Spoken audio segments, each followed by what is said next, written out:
नमस्कार दोस्तों, आज मैं आपको बताऊंगा दुनिया की 5 सबसे डरावनी और भूतिया जगहों के बारे में। दुनिया के हर कोने में भटकती हुई आत्माओं के बारे में अलग अलग भ्रांतियां मौजूद है। कई लोगों ने इसे महसूस किया है तो कई लोगों ने इसे खुद देखने का दावा भी किया है। भूत बनकर भटकती आत्माओं के अस्तित्व में कितनी सच्चाई है, इसके बारे में लोगों की अपनी अलग अलग राय है। लेकिन भूतों का होना या न होना ये अपने आप में कौतूहल का विषय बना हुआ है। विज्ञान के इस युग में हमने उनके अस्तित्व को हमेशा से नकारा है, लेकिन कई ऐसे भी लोग हैं जिन्होंने डर का अनुभव किया है। आज की इस वीडियो में मैं आपको बताऊंगा दुनिया की 5 सबसे डरावनी और भूतिया जगहों के बारे में। तो दोस्तों, करते हैं वीडियो को शुरू। Number 1, Monte Cristo, Australia. Monte Cristo, Australia. इस रियासत को ऑस्ट्रेलिया में सबसे भूतिया और डरावनी जगह माना जाता है। इसकी वजह वर्ष 1885 से इसके निर्माण के बाद से ही घटी घटनाएं काफी ज्यादा दुखद है। निर्माण के बाद मोंटे क्रिस्टो का मालिकाना हक क्रेवले परिवार के पास रहा है और यह परिवार 1948 तक यहाँ पर रहा। इस दौरान यहाँ पर कई अनहोनी घटनाएं घटी, जिनमें से कईयों को तो अपनी जान से ही हाथ धोना पड़ा। एक बच्चे की सीढ़ियों से गिरने पर दुखद मौत हो गई थी। एक नौकरानी की घर के बालकनी से गिरने से मौत हो गई थी और अस्तबल में काम करने वाले लड़के की आग में जलने से मौत हो गई थी। इन सब घटनाओं की वजह से इस जगह को मनहूस माना जाने लगा। कहा यह भी जाता है कि मोंटे क्रिस्टो रियासत की रखवाली करने वाले का एक बेटा था जिसका नाम हेरोल्ड था। वह पागल था और कभी कभी बहुत ज्यादा हिंसक हो जाता था, इसलिए लगभग उसे 40 वर्षों तक लोहे की चैनों से बांधकर रखा गया था। एक दिन लोगों ने देखा कि वह अपनी मर चुकी मां के शव के साथ लिपटा हुआ पड़ा है। इस घटना के बाद लोगों ने उसे पागल खाने भेज दिया, जहां कुछ दिनों के बाद ही उसकी मौत हो जाती है। लगातार हो रही अनहोनी और डरावनी घटनाओं की वजह से क्रेवले परिवार ने 1948 में ही उस जगह को छोड़ दिया था। इस परिवार के जाने के बाद भी यहाँ हो रही मौतों का सिलसिला नहीं थमा। क्रेवले परिवार के जाने के बाद ही कुछ लोगों ने मिलकर मोंटे क्रिस्टो को खरीद लिया था और वहीं वे लोग उसी मकान में रहने लगे। परंतु कुछ दिनों के बाद ही उनमें से भी एक आदमी की मृत्यु हो जाती है। इस घटना के बाद ही बाकी बचे लोगों ने भी इस मोंटे क्रिस्टो को छोड़ दिया था, जो कि आज के समय में भी वीरान पड़ा हुआ है। नंबर 2, चंगी अस्पताल, सिंगापुर। सिंगापुर में नार्वन रोड के किनारे बसे चंगी गांव में बसे वर्ष 1930 में एक अस्पताल का निर्माण कराया गया था। गांव के नाम पर ही इस अस्पताल का नाम चंगी रखा गया था। शुरू के कई वर्षों तक तो यह अस्पताल आम अस्पतालों की तरह ही कार्यरत था, परंतु दूसरे विश्व युद्ध के दौरान इस इलाके पर जापान का कब्जा होने के बाद इसे मिलिट्री अस्पताल में तब्दील कर दिया गया था। यहाँ युद्ध में घायल सैनिकों को लाना काफी ज्यादा सुविधाजनक था। तब युद्ध के दौरान हजारों की संख्या में घायल जापानी सैनिकों को यहाँ पर लाया जाने लगा। हालांकि डॉक्टर, नर्स और अन्य सुविधाओं की कमी के चलते गंभीर रूप से घायल ज्यादातर सैनिकों की मौतें होने लगी और दिन पर दिन ये मौतों का सिलसिला बढ़ता ही रहा और उसके बाद इस अस्पताल की स्वास्थ्य व्यवस्था चरमरा गई और यह अस्पताल एक गंभीर बीमारी की चपेट में आ गया। अब इस अस्पताल में फैली बीमारी का शिकार सैनिकों के साथ साथ नर्स और डॉक्टर भी होने लगे। और फिर क्या था, यह अस्पताल भटकती हुई आत्माओं का एक अड्डा बन गया। विश्व युद्ध की समाप्ति के दौरान ही यह अस्पताल भी वीरान होने लगा और आसपास के लोग यहाँ पर जाने से डरने लगे और आखिर में यह अस्पताल एक खंडर में तब्दील हो गया। आसपास के लोग यहाँ पर बताते हैं कि आज भी उस अस्पताल में सैनिकों, नर्स और डॉक्टरों की जिनकी मौतें हो गई थी, उनकी आत्माएं यहाँ पर भटकती हुई नजर आती है। नंबर 3, गुड होप का किला, केप टाउन, दक्षिण अफ्रीका। दक्षिण अफ्रीका के केप टाउन में स्थित गुड होप के किले का निर्माण 17वीं शताब्दी में ईस्ट इंडिया कंपनी द्वारा कराया गया था। इसे दक्षिण अफ्रीका का सबसे पुराना काल का भवन माना जाता है। गुड होप किले में सबसे पहले 1915 में किसी भूत को देखने का दावा किया गया था।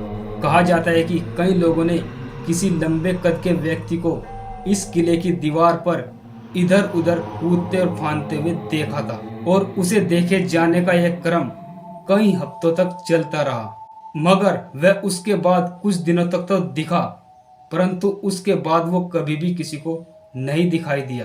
परंतु उसके बाद सन 1947 में उसको एक बार फिर से देखने का दावा किया गया। इस किले का भूतिया होने का दावा करने वाले लोग इस किले के बारे में एक कहानी भी सुनाते हैं। वे कहते हैं कि 17वीं शताब्दी में गुड होप के एक गवर्नर थे जिनका नाम पीटर गिसबर्ट था। 23 अप्रैल 1728 में संदिग्ध परिस्थितियों में उनकी मौत हो गई थी। जिस दिन उनकी मृत्यु हुई थी उसी दिन उन्होंने 7 सैनिकों को सेना में विद्रोह करने का दोषी पाते हुए उन सभी को मृत्यु दंड की सजा सुनाई थी। कहा जाता है कि उनमें से एक सैनिक ने पीटर गिसबर्ट को श्राप दे दिया था।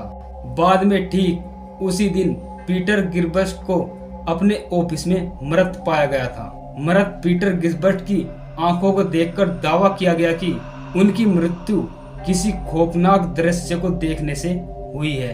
इतना ही नहीं, गुड होप किले में अक्सर एक औरत को मुंह ढककर और चिल्लाते हुए भागने का दावा भी किया गया है। इस घटना की पुष्टि भी तब हुई जब वहां पर हुई खुदाई में एक महिला का कंकाल मिला।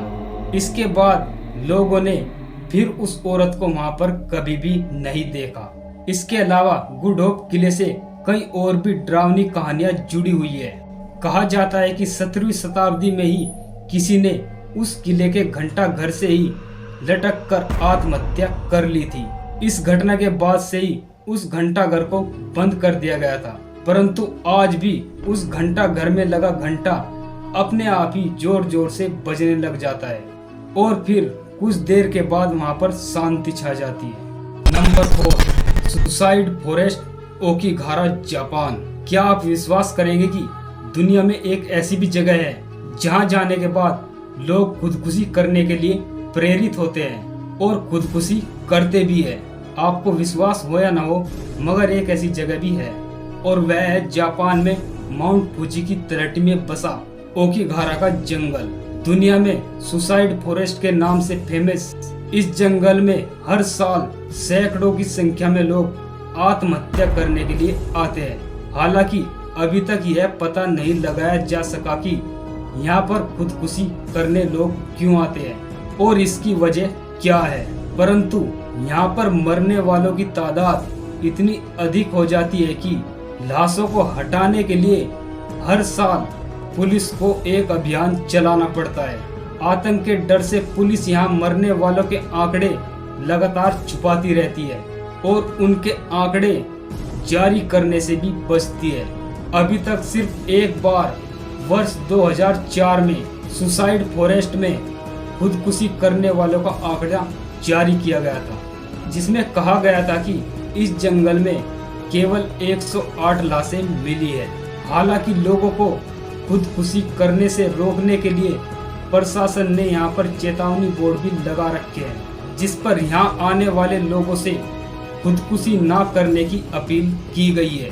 मगर यहाँ पर आमतौर लोगों का मानना है कि यहाँ पर खुदकुशी करने वाले लोगों की आत्माएं ही भटकती है और वही आत्माएं लोगों को खुदकुशी करने के लिए प्रेरित करती है। इसका उत्तर ओकिगारा के जंगल में खुदकुशी को एक पौराणिक कथा से भी जोड़ा जाता है। कहानी के अनुसार इस इलाके में एक बार भीषण अकाल पड़ा था। भूख से बिलखते लोग खाने की तलाश में ओकिगारा के जंगल में गए थे और यहीं पर वे सभी काल के ग्रास बन गए और कहा जाता है कि उन सब की आत्माएं ही यहाँ पर भटकती है और यहाँ पर आने वाले लोगों को अपना शिकार बनाती है।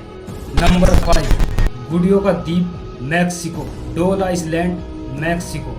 मैक्सिको सिटी से लगभग 200 किलोमीटर दूरी की स्थिति पर एक द्वीप है।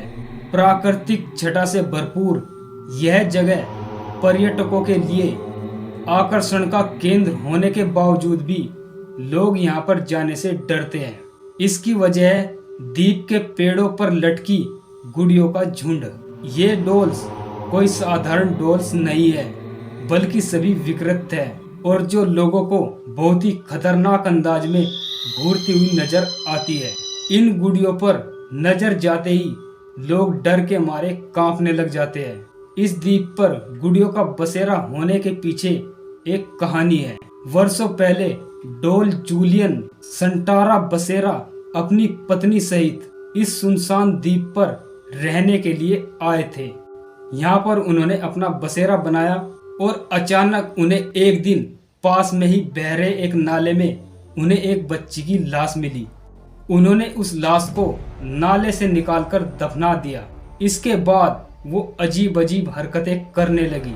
उन लोगों के मन में ये डर बैठ गया कि उस बच्ची की आत्मा उन पर हावी हो रही है। तब वे आत्मा के प्रभाव से बचने के लिए द्वीप के पेड़ों पर जगह जगह पर गुड़ियों को लटकाने लगे और उनका यह काम तब तक चलता रहा जब तक उनकी मृत्यु नहीं हो गई। आज जूलियंस को मरे 14 वर्ष का समय हो चुका है, परंतु उन्होंने उस द्वीप का जो नज़ारा बना दिया है वह वहाँ किसी भूतिया और डरावने माहौल का रोमांच पैदा करता है।